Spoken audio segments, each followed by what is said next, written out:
This is the Doug Karns program here on All Noise Radio. 267-495-4866 is my voicemail line, or you can email me at dougkarnsprogram@gmail.com, or you can like my Facebook page at the Doug Karns program. Just search for that in the search box on Facebook.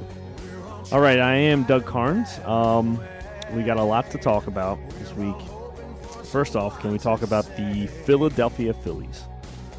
Great job, fellas. I am just so proud to be a fan of yours. I mean, no, really, I am. You guys worked so hard to get one run. I mean, oh, wait, you didn't score that run? Oh, that's right, you lost 1-0. All you had to do was to get a guy around the bases 360 feet. Once. That's all you needed to do to tie the game, and then you can go from there. Then you can work to get another run. But for 27 outs, 9 innings, you couldn't get one run scored to tie the game up. It's despicable. And you're the best team in baseball. I remember I was watching it with my girlfriend Maureen and her family, and I couldn't believe that they lost. I mean, I was in utter shock. I was not expecting that. I was so confident about the game, I thought they were going to win. But I was just I didn't even realize they lost until the next morning. It really hit me. And now I think I'm in the anger part of grieving in that stage. So it's heartbreaking because they had 102 wins. They are the best team in baseball. And all they had to do was score one freaking run. And they even had men in scoring position, and they couldn't get them home in 180 feet. 180 feet, that's all you had to get the guy to run 180 feet to get home. I mean, you literally could have closed your eyes, swung the bat, and got lucky and got him in. But no, you strike out, you ground. I don't know how many times you grounded out to shortstop. I mean, this team needs major help next year. They need better offense. Because if you look at it, okay, I know this is a political show. I'm going to sports, but I just had to talk about it because it's one of these things that you have to get off your chest because it's sad because that team is supposed to go far. So, anyways, their offense back in 2008 was feared. I mean, they could come back. If anybody remembers the Shane Victorino grand slam and the Matt Stairs home run in L.A., I mean, that team could have came back from anything, any kind of score. It was not hard for them. But they didn't really have a different lineup than they do now because they had Jason Worth. I'm sorry, no, they had Pat Burrell. They had Pedro Feliz. And just trying to figure out who else they plugged in there. I mean, that's about it because Pat Burrell wasn't that good of an offensive hitter. It was basically the top of the lineup. Jimmy Rollins, Victorino, Chase Utley, Ryan Howard. They were the guys that were consistent almost every time. And you could throw Carlos Ruiz in there at the bottom of the lineup. But they were consistent every single time. You know, Pat Burrell it was a bonus when he got a hit or got a home run because you really were not expecting anything from him. And same thing from Jason Worth. So this offense really wasn't the only thing that's changed now is that the top of the lineup is so inconsistent. And it's because Chase Utley's hurt. His tendonitis just is paining him every single day. So he can't play to his full potential anymore. So he's done. Ryan Howard just blew out his Achilles and he was playing hurt on that ankle, for most of the season. So he's done for all next year. Jimmy might not be returning. So we might have 4 amazing pitchers, but we're not going to have an offense next year.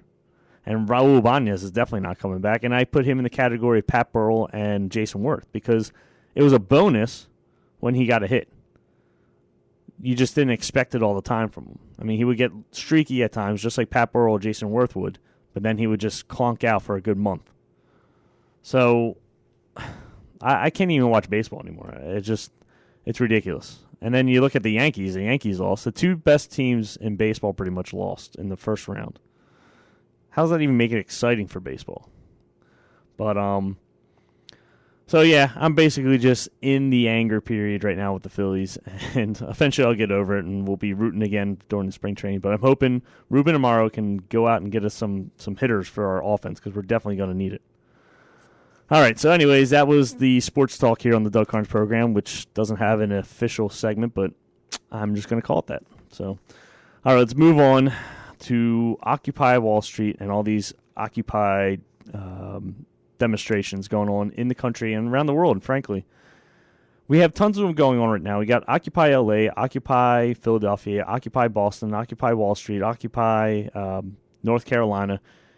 These things are popping up everywhere. And starting this Saturday, you're talking about another 100 rallies picking up steam. Now, does anybody remember, months ago when I said the civil unrest in Greece and in Europe is coming over here?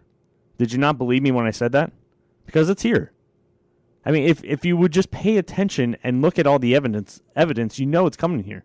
And it's orchestrated by people. This isn't grassroots. This isn't spontaneous. It's orchestrated by a bunch of Marxist communists like George Soros, Van Jones, Stephen Lerner of SEIU. These guys are being funded millions of dollars. I mean, they have smoked salmon at the Wall Street protests. So if these people all don't have jobs and they don't have money, which I'll get to an article in a little bit that actually some of them do have money there, where's the smoked salmon coming from? I mean, the one kid in this interview says it costs $16 a pound. So if they're handing out smoked salmon, how much money do you think that costs to the protesters? So where's this money coming from? You got to ask yourself. You have to ask these questions, because these aren't just ordinary. These people are just being used in the streets, and they're being funded. The guy who started the Occupied Wall Street Journal, he's being funded by George Soros and Code Pink, these communist leftist groups. And nobody's paying attention to it. And you won't know because the media's not doing their job. I mean, it's on the internet. Go on the internet and find it. It's right there. Pictures and everything, and videos. But the biggest slogan right now is, we are the 99%, right? And I get it. The 1% is, wouldn't be without the 99%. Well, guess what? The 99% wouldn't be without the 1%. And just as a side note, you 99%, you're still the 1% of the world, the top 1%. I mean, even the poor of the poor is still in the top 1%. You got to keep that in mind. The country that we live in, granted, we have a lot of poor people, and we have, a lot of struggling going on. You're still in the top 1% of the entire world. And you know what the world's trying to do? Collapse us into them so they can spread our wealth, the 1%, across Europe and Asia and everywhere. And I just learned today that our unemployment is way higher than what the government is reporting. Because if you understand anything about the U3 and U6 number, the U3 only takes 3 accounts of certain unemployment. The U6 takes in all accounts of unemployment, like varies from people who can't get a job, who haven't or who stopped looking for a job, all kinds of variables. And with the U6 number, our unemployment's actually at 16%. That is Great Depression levels. But the government stopped using that about 10 years ago, 11 years ago, because they knew this was happening. And it's all a big lie now, because now we're just holding at 9.1%. And as a side note, there's a chart that, if anybody remembers Barack Obama's stimulus plan back in 2009, was it? That his projections without the stimulus plan, I have the graph right here that he actually published on the White House website. Without the stimulus plan, unemployment would top out at 8.8% and eventually hit down to 5%. With the stimulus plan, it would automatically just jump down within a year down to 7% and then coast down into the 4.5% area. Well, where are we at today? And this is a projection from mid-2008 to 2013. Right now, we're at 9.1%, which is the U3 number. So it's not even the U6 number. We're at 9.1%. So he was way off of the stimulus. And so was the George Bush stimulus that did nothing.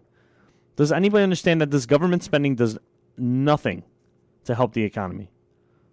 the only thing it ever does is it boosts construction for a little bit, and then those construction jobs disappear because they did what they were supposed to do under the stimulus plan. It's not self-sufficient in the economy.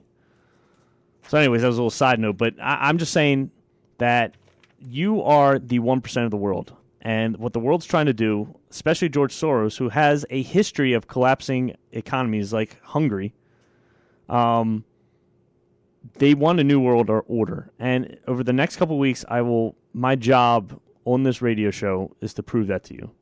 I'm going to start gathering evidence and show you exactly what they're trying to do. Because this is not a coincidence that there's protests popping up that started up in Egypt and Libya, and then moved over to Jordan, and then Europe, and now they're here. It's not a coincidence. It's all planned. And the protesters out there, which in the next break we're going to have to talk about, because is this the people you want to line up with? I mean, they're having sex out in the streets. They're doing drugs out in the streets. They're stealing things. They're defecating on police cars, which there's a picture of. I have the picture right here in my hand of a guy leaning up against a car and defecating on the cop car. Are these the people that you want to support? Did you ever see these kind of pictures come from a Tea Party rally? And I'm not here to compare right now because I'm just more worried about the Wall Street protests and this huge movement that's going on. But just think about it, because Iran just came out this week and supported these protests. Now, if I was a Tea Party member and we were protesting and Iran came out and said they supported me, I would go, Iran. Who are they again? Why are they supporting us? Oh, that's right. They're the Muslim extremist country that stones women to death because they walked outside without being covered up all the way. Or they stone homosexuals. These guys support these Wall Street protests because they know they've called Mahmoud Ahmadinejad, the president of Iran, has called the United States of America the Great Satan and Israel the Little Satan. They want us destroyed. He believes.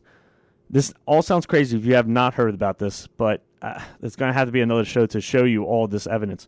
But they believe in their religion that Iran and the Ayatollah, the religious Ayatollah, believe if they create chaos and destruction of the world, their 12th Imam, which is their kind of like their Jesus, would come back and wash the world in blood and purify everybody into Islam.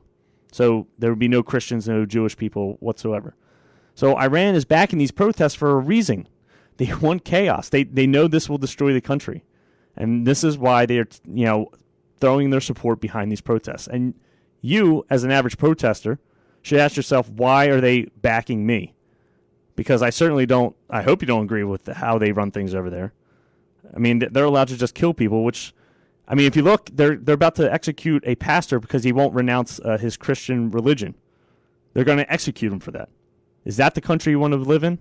Because that's what you're going to get if you collapse the system here. All right, we're up against a hard break. We'll be right back after this.